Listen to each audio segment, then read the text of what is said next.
Bom, o nosso assunto é livre-arbítrio. Mas eu queria já pedir permissão a vocês para não tratar esse assunto isoladamente. Tipo assim, o que é o livre-arbítrio? Temos ou não temos?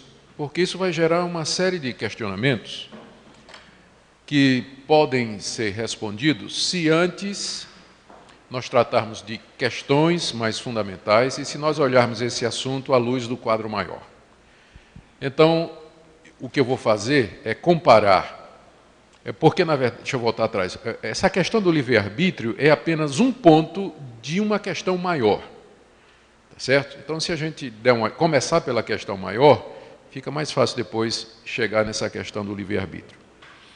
Então, vou começar com um pouquinho de história, para a gente chegar até aqui nessa questão do livre-arbítrio.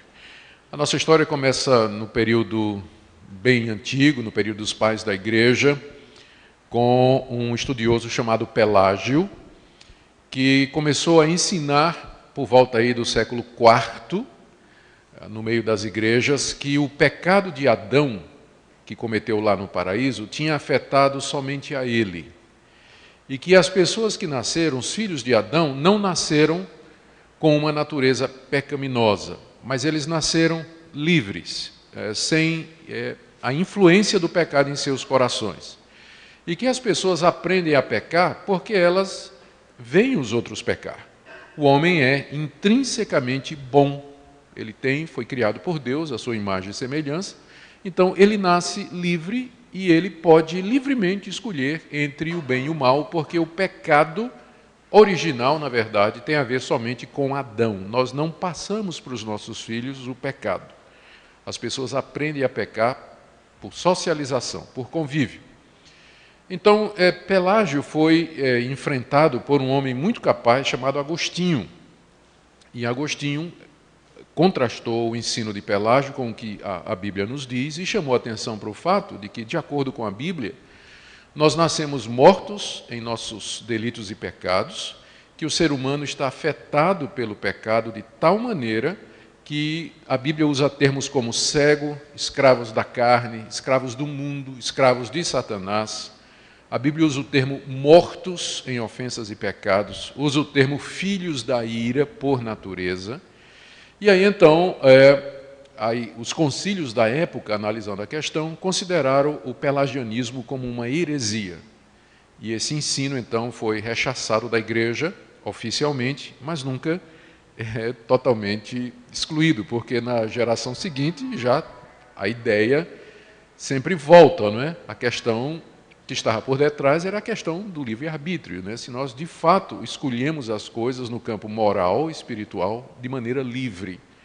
Pelágio dizia que sim, Agostinho dizia não. Nós não somos livres porque o pecado ele nos afetou de tal maneira que nossa decisão é sempre inclinada para o mal. Então não há verdadeira liberdade no arbítrio. Se o homem for deixado à sua escolha, ele sempre vai escolher para o lado do pecado, contra Deus, a favor do pecado. Essa polêmica entrou pela Idade Média e a Igreja Católica adotou o que a gente chama de semi-pelagianismo.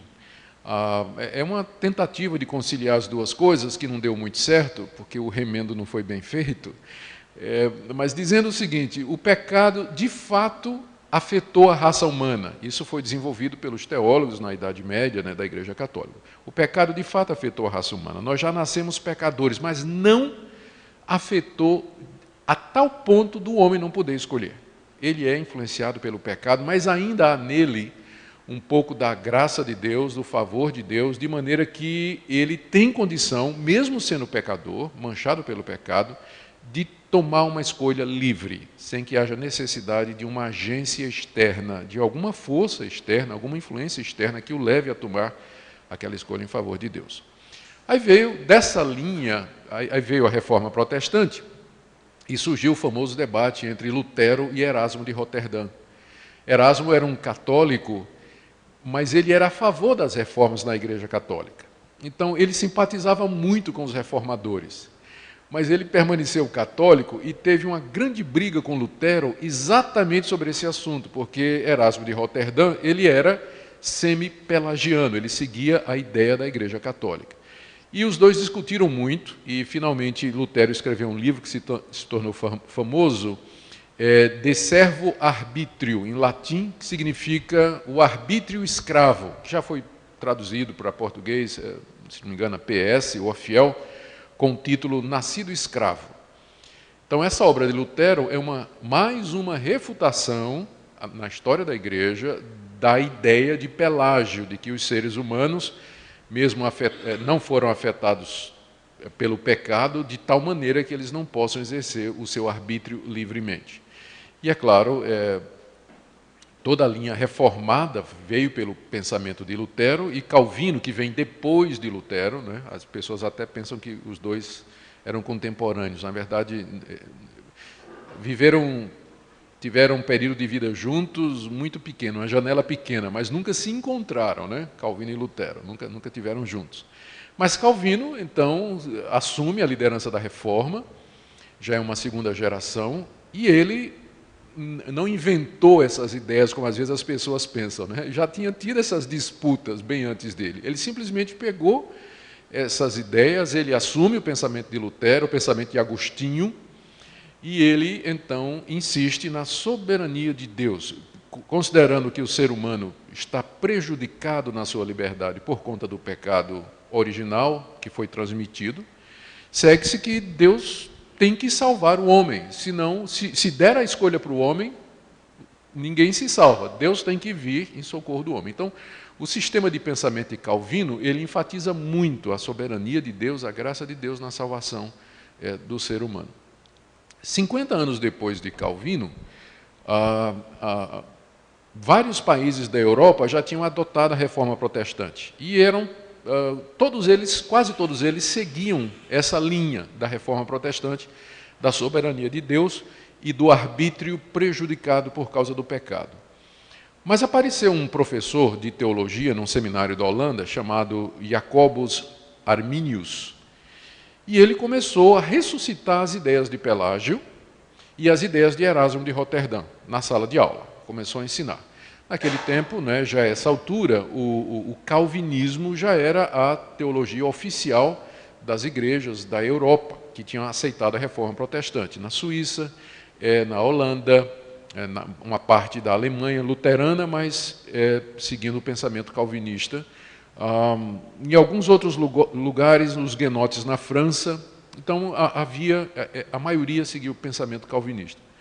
E aí, então, isso causou um desconforto muito grande, mas Armínio nunca, assim, escreveu alguma coisa ou confrontou a teologia calvinista oficial da Holanda.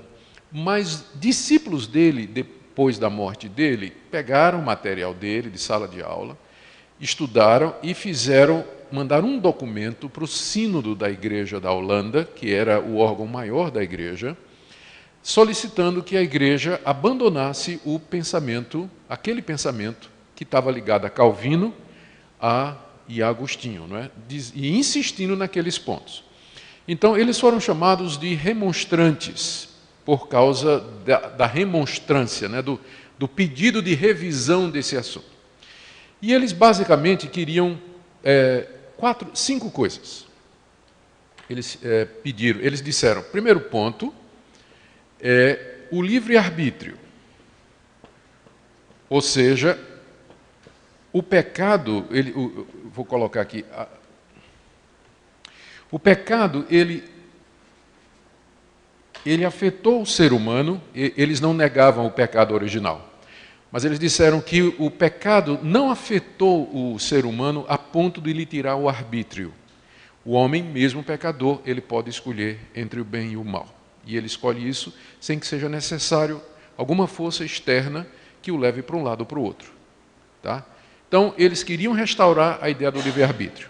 Depois, eles disseram que a predestinação ela era condicional.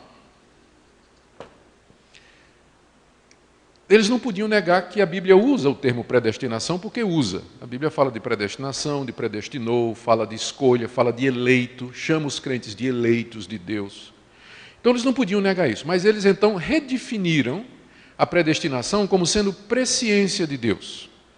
Ou seja, quando a Bíblia diz que Deus nos predestinou, não é que Ele determinou, porque se Deus tinha determinado, isso seria uma violação do livre-arbítrio. E o raciocínio deles está correto. Se o homem tem livre-arbítrio, né, e Deus determina uma determinada coisa, né, para o homem, então ele, nesse sentido, ele poderia estar invadindo a área de liberdade do ser humano. Mas então, o que é que Deus fez? Deus olhou no futuro e viu qual seria a escolha que as pessoas iriam fazer. Então, Deus olhou e viu que João, lá no ano 2012, numa reunião do OPS, ele iria aceitar Jesus. Deus viu isso desde a eternidade. Então, Deus predestinou João para ser salvo. Então, predestinação é a mesma coisa de pré-ciência. Então, a predestinação se baseia na pré-ciência de Deus, no pré-conhecimento que Deus tem do futuro. Então, nesse sentido, a morte de Cristo, o seu sacrifício, foi por todos os homens em geral e por nenhum homem em particular. Quando Cristo morreu na cruz, ele não estava morrendo por ninguém em particular, porque isso é uma decisão do ser humano que vai tomar ainda. Então, o que Cristo fez foi, na cruz, morrer potencialmente pela humanidade toda, para que aqueles que resolverem aceitar o que ele fez sejam salvos. Então, isso quer dizer que, na verdade, o sacrifício de Cristo na cruz não salva ninguém. Ninguém foi salvo na cruz, porque a salvação só vai acontecer eficazmente quando o homem exercer o seu arbítrio e escolher Cristo. Então, dessa perspectiva, segue-se que Cristo pode ter morrido por milhões de pessoas que não vão aceitá-lo. Né? Então, ele teria morrido em vão por Zé, se Zé, durante sua vida toda, exerceu o seu livre-arbítrio, dizendo, eu não quero, não quero, não quero, não quero, e Deus insistindo, o Espírito Santo insistindo, mas ele dizendo, não quero, não quero, não quero, não quero. Morreu, foi para o inferno. Cristo morreu por ele em vão. Tá? Então, é isso que eles estavam dizendo mesmo, que Cristo não morreu pela humanidade toda e por ninguém em particular. Porque se Cristo morreu em particular por alguém, aquela pessoa tem que ser salva, porque Deus não pode castigar o mesmo pecado duas vezes. Vamos supor que Cristo na cruz morreu pelos meus pecados. Então, meus pecados foram pagos há 2000 anos na cruz, porque Cristo os levou. E se eu não aceitar? Eu vou para o inferno pagar os mesmos pecados pelos quais Cristo morreu. Então, não está certo isso, não é? Então, o mesmo pecado sendo pago duas vezes, uma por Cristo na cruz e outra no inferno pelo pecador que rejeitou isso aí. Então, essa é a ideia do sacrifício geral. Consequentemente, o quarto ponto é que a graça de Deus, ela é resistível. Ou seja, Deus ama a humanidade toda e Deus quer salvar a humanidade toda. Todavia, Deus respeita o livre-arbítrio. Então, de repente, pode acontecer que Deus queira salvar Zé e Zé não queira ser salvo. Então, nesse esquema, vai prevalecer a vontade de Zé e não a vontade de Deus. Porque Deus vai respeitar a decisão de Zé. Zé não quer ser salvo. Zé não quer o Cristo. Zé quer ir para o inferno.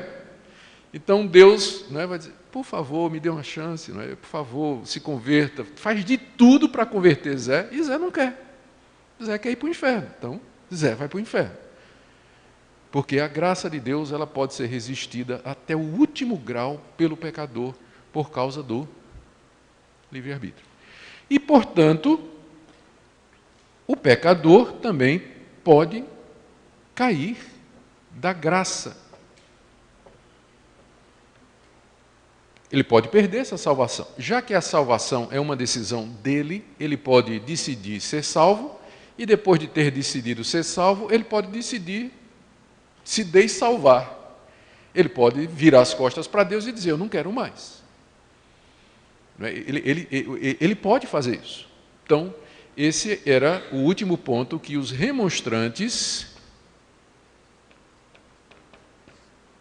estavam apresentando à igreja da Holanda. Queria que a igreja da Holanda adotasse esse sistema aqui que é um sistema que a gente chama de soteriologia, o sistema o estudo da salvação, né? Então, era essa questão da soteriologia, como é que nós somos salvos, que estava sendo discutido naquela ocasião. Bom, então, o que aconteceu? Isso foi apresentado no sínodo que se reuniu numa cidadezinha chamada Dort. A cidade existe até hoje na Holanda. Então, se reuniu, a igreja da Holanda convocou uma grande reunião de teólogos, tinha teólogos da Alemanha, da Suíça, da França, da própria Holanda, escoceses, tinha mais de 150 e poucos teólogos, tá certo? Que se reuniram durante mais de 100 sessões, durante um ano, para discutir esse assunto. Então, não foi uma coisinha assim, não foi uma reuniãozinha assim de comitê para discutir qualquer coisa, mas esses eram as cabeças mais privilegiadas da época, bem variada, né? Tinha gente de vários países, de denominações diferentes, e eles se reuniram para estudar esse assunto. E chegaram então à conclusão, que já tinha sido chegada antes na igreja, de que esse ensinamento aqui era contrário à palavra de Deus. Esse ensinamento não devia prevalecer na igreja, ele deveria ser colocado para fora da igreja. Aqueles remonstrantes, na ocasião a gente tem que entender o espírito da época, não é? Aqueles remonstrantes, eles perderam seus cargos de professores, foram depostos como pastores e foram expulsos da Holanda durante 6 anos. Foi o castigo, só podia voltar para a Holanda depois de 6 anos, não é? Então, naquela época era assim, não é? Hoje em dia, graças a Deus, temos a liberdade religiosa, a gente pode conversar e se relacionar com quem pensa assim, e sem pedir a extradição deles do Brasil, né? Então, graças a Deus, pela liberdade de consciência e de religião que existe no nosso país. Mas naquela época não era assim. Essas questões religiosas eram vistas como questões relacionadas com política, com poder e tudo mais, e aí, então, às vezes tinha consequências desse tipo. No documento que o sínodo elaborou, ele respondeu a esses pontos aqui, dizendo a seguinte coisa: total depravação.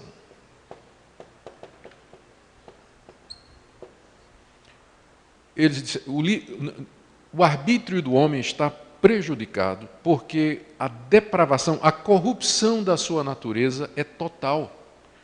O pecado afetou todas as faculdades do homem, a sua maneira de pensar, seu coração, seus sentimentos, a sua consciência, a sua vontade, todos eles foram profundamente afetados pelo pecado, de tal maneira que o homem, ele é escravo do pecado que habita nele, ele é orientado para o mal, e ele não pode, por ele mesmo, sem uma influência externa, entender Deus, compreender Deus, ouvir a Deus e escolher Deus. Se deixar o ser humano ao seu arbítrio, ele nunca vai escolher as coisas de Deus, porque a depravação do seu coração é total. Por depravação total, é preciso explicar, eles não queriam dizer que todo ser humano é tão ruim quanto pode ser. A palavra total aí não tem a ver tanto com intensidade, tem um pouco com intensidade, mas tem a ver com extensão. Quer dizer, a depravação atingiu a totalidade do ser humano, todos os aspectos da vida dele, inclusive o arbítrio. Então, é aqui que esse é o ponto fundamental, não é? Até que ponto o pecado nos afetou, e aqui é aquela discussão antiga de Agostinho com Pelágio, de Lutero com Erasmo, e agora dos calvinistas de Dort com os arminianos, que eram seguidores de Armínio, né? E o pessoal do Sínodo de Dort, então, retruca dizendo não. A informação bíblica, ela está mais claramente dizendo que nós estamos nessa situação. E aqui vem o segundo ponto. Logo, a predestinação, a eleição, ela é incondicional. Deus, então, olhou a raça humana, Deus contempla a raça humana perdida, caída, nessa situação de miséria. E de entre a raça humana perdida, caída, escrava, Deus elege para a salvação aqueles que ele quis. E o termo incondicional foi usado para dizer que Deus, o critério que Deus usou para escolher quem ele queria salvar, não era baseado no mérito daquela pessoa, não foi baseado na fé prevista, como diria esse ponto aqui. Não foi baseado em fé prevista, não foi baseado no caráter, não foi baseado nas obras da pessoa, não foi baseado na filiação da pessoa, não foi baseado em nada. Ou seja, Deus soberanamente, livremente, por motivos que só Ele sabe, Ele elegeu quem Ele quis para a salvação. E ao fazer isso, Deus não estava cometendo injustiça nenhuma com aqueles que Ele não elegeu. Porque os que não foram eleitos, eles só estarão recebendo o justo castigo pelos seus pecados. Porque todos pecaram, carecem da glória de Deus. Deus não teria a obrigação de salvar ninguém. Se Deus deixasse a humanidade toda seguir o seu próprio caminho, e todos se perderiam, então, Deus não estaria cometendo injustiça. Porque injustiça seria você tirar o direito de alguém. Como pecadores não têm direito à vida eterna, então Deus não está tirando o direito de ninguém quando Ele resolve soberanamente escolher quem Ele quer para a salvação. Então, esse ponto aqui da eleição incondicional. Com relação à questão da presciência, os reformados disseram o seguinte: Deus só pode prever aquilo que Ele determinou. Porque fora de Deus, você está admitindo que a história acontece à parte de Deus? A história acontece porque Deus criou a história. Como é isso de que Deus viu alguma coisa que ia acontecer e que Ele não tem parte nisso? Você concebe a ideia de um universo paralelo a Deus, a Deus que surgiu da onde? Veio da onde esse universo? Essa história, ela é uma força independente? Deus só pode conhecer aquilo que Ele mesmo determinou. A história, Ele conhece o futuro porque Ele criou o futuro. Então, foi a resposta que eles deram para essa questão aqui. Logo, segue-se que o sacrifício de Cristo é o que eles chamam de sacrifício eficaz. Cristo teria morrido pelo mundo, sim, no sentido de que se o mundo inteiro tivesse sido eleito por Deus, haveria virtude e poder no sangue de Cristo para salvar a humanidade toda. Mas Cristo na cruz morreu efetivamente pelos pecados dos eleitos.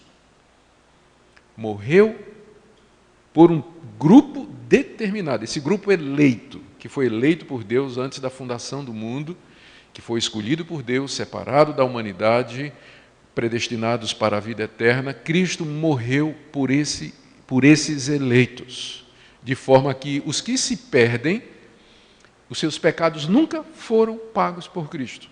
Eles vão se perder por isso, porque os pecados dele nunca foram pagos por Cristo Jesus, então eles vão assumir os seus próprios pecados. No tempo certo,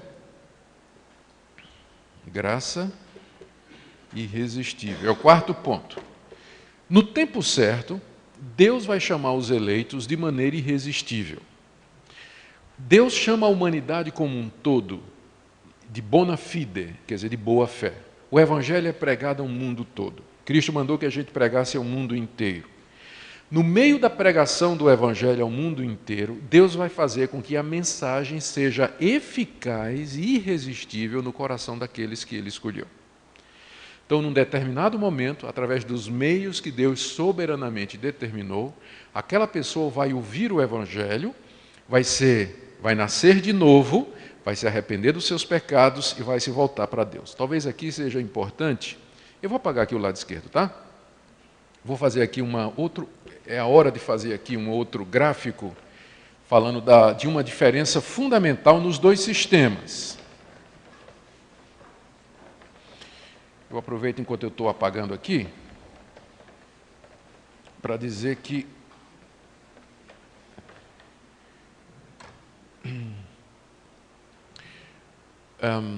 que a sua salvação não depende de você entender isso aqui. Tá certo? Porque se fosse depender da gente entender isso aqui, então eu acho que boa parte de nós estaria perdida, né?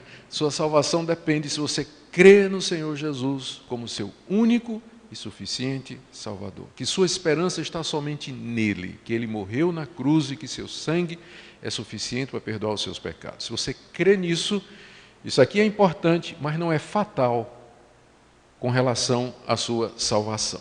Bom, voltando aqui a esse ponto da graça irresistível. No sistema, vamos chamar de arminiano, aqui você tem a ordo salutis. É um termo latim que significa a ordem da salvação. Como é que a salvação acontece? Qual é a sequência dela? Do ponto de vista arminiano, dos seguidores de Armínio, primeiro, a pessoa se arrepende e tem fé. Em seguida, ela é justificada, ela é regenerada, há um novo nascimento, ela se arrependeu e creu. Então, ela é regenerada pelo Espírito Santo.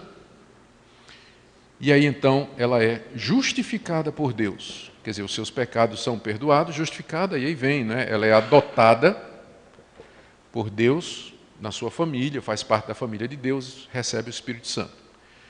Na sequência que foi apresentada no Sínodo de Dort, primeiro Deus regenera. Deus tem que regenerar. Se não regenerar, o homem não pode arrepender-se e crer. Então a diferença é aqui, ó.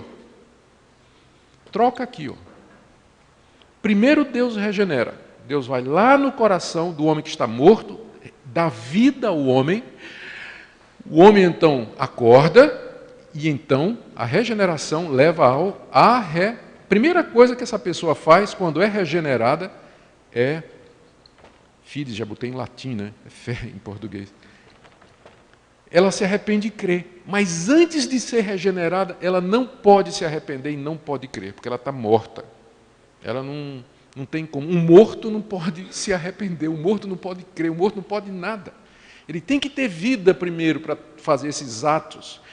Nós que somos regenerados, a gente sabe quanto é difícil a gente se arrepender e crer, mesmo depois de crente, não é?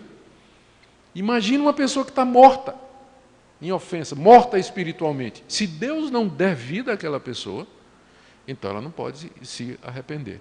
E aí então, é claro, uma vez que ela é regenerada, arrependeu-se, claro, a justificação e a adoção é o fato seguinte.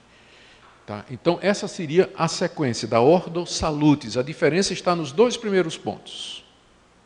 Então, isso aqui é da maior importância que nós compreendamos isso. Deixa eu dar aqui uma outra ilustração,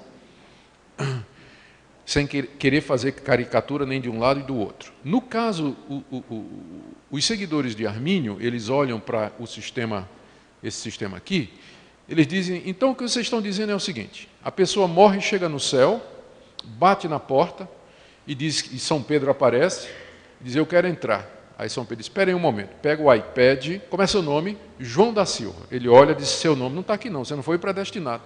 Não, mas eu creio, eu quero entrar no céu. Mas você não foi predestinado, meu filho. Deus não lhe escolheu. Você vai ter que ir para o inferno, mas eu não quero ir para o inferno. Eu estou arrependido dos meus pecados, eu creio em Jesus. Sim, mas você não foi eleito. Então você vai para o inferno. Então essa é às vezes a caricatura que o pessoal do lado arminiano faz com esse sistema aqui.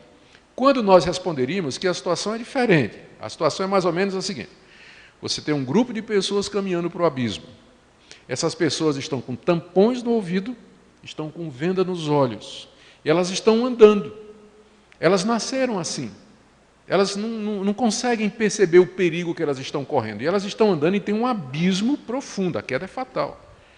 E Deus está do lado de trás chamando, voltem, se arrependam, creiam, dei o meu filho para morrer pelos pecadores, ele morreu na cruz para pagar pecados, creia que você vai ser salvo.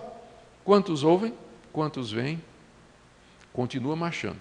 Até que Deus chega sacode, tira os tampões do ouvido, tira a venda ao cara. Né? Aí ele volta.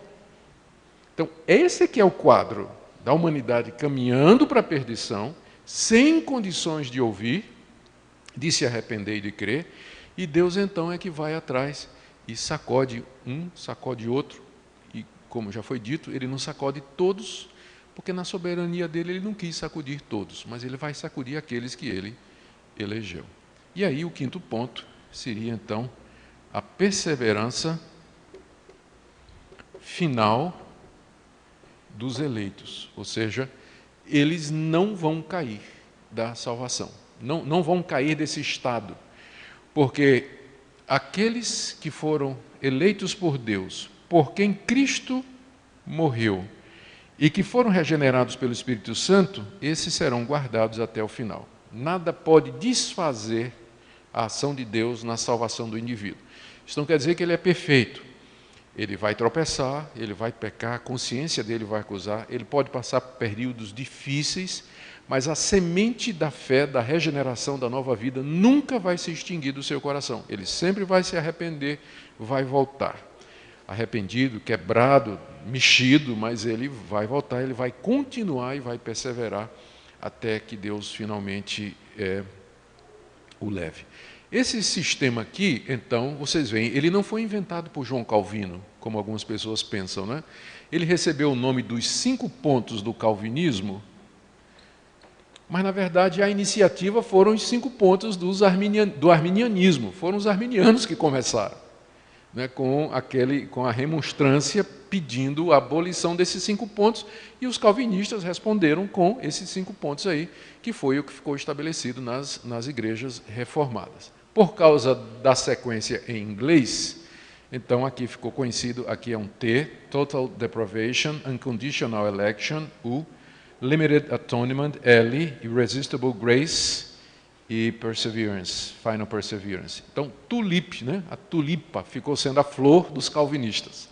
Aí, por brincadeira, eles dizem, você sabe qual é a flor dos arminianos?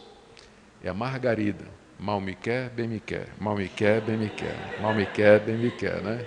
Brincadeira de mau gosto, né, com os arminianos. Mas eles dizem isso, né, a piada da margarida, é por conta desse último ponto que no sistema arminiano diz que o homem hoje pode estar salvo e amanhã não está. Então, enquanto que no sistema calvinista, uma vez salvo, ele está salvo para sempre. Então, por isso que eu disse a vocês que para entender essa questão do livre-arbítrio, você tem que entender o quadro maior. E o quadro maior é esse aqui. Bom, então, os calvinistas, eles são os chamados calvinistas, são os que seguem essa soteriologia, não é? E hoje em dia você vai encontrar o que encontrei um dia desse, um tuip. Tuip é o que não tem o L. Aí fica tuip, né? É o calvinista de 4 pontos. Ele diz, eu acredito em todos os 5, menos esse que Cristo só morreu pelos eleitos. Então é um tuip. É o chamado calvinista de 4 pontos. Eu encontrei um recentemente e conversei com ele. O problema é que está tudo ligado, né? Você vê como tem uma sequência lógica, né? Se você tira um ponto desse aqui, o outro já não faz mais sentido. Ou o anterior perde a sua força. Como esse aqui também. Se você, no sistema arminiano, se você considera que o livre-arbítrio é uma realidade, todos os pontos seguintes fazem sentido. Tem a sua lógica e a sua coerência interna.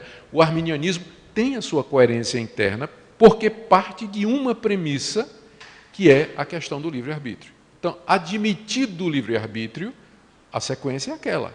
Não tem para onde fugir. Mas uma vez que o livre-arbítrio ele não é uma realidade, então a sequência só pode ser essa aqui. Então, esse primeiro ponto, de fato, é o ponto mais importante.